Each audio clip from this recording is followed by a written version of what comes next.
এ দেখো বন্ধুরা, রাকেশ ভাইয়ের বাড়িতে এসছি আর এখন মাছ ধরা দেখতে। দেখো আমাদের অবস্থা দেখো।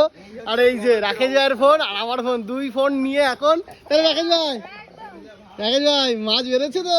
ও কচি কচি মাছ, দেখো আমাদের প্যান্টের অবস্থা দেখো। ও রাত্রে ছিল।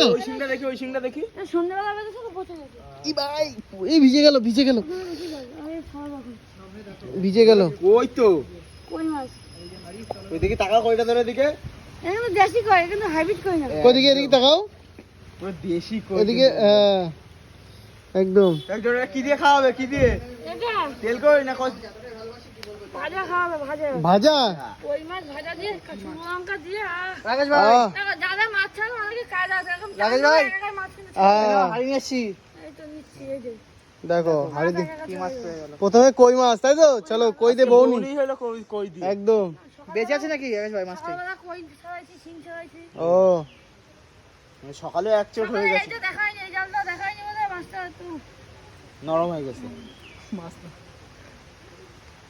যাক বন্ধুরা, এই হয় কিন্তু আমরা এখন চলে এসেছি। দেখো রাকেশ ভাই যেরকম মাছ ধরতে, তেমন আমাদের অবস্থা ঠিক এরকম অবস্থা। সত্যি কথা বলতে এরকম বৃষ্টির ভেতরে মাছ ধরা দেখাচ্ছি তোমাদেরকে, সত্যি একটা লাইক করে দিও। কপাল একদম। রাকেশ ভাই চলো চেক করো, জাল চেক করো। তোমার সাথে সাথে আমরাও ভিজে যাচ্ছি কিন্তু। রাকেশ ভাই, আজকে কিন্তু মাছের ভাগ আমাদেরও দিতে হবে। নিয়ে চলে যাবো, ঠিক আছে? চলো।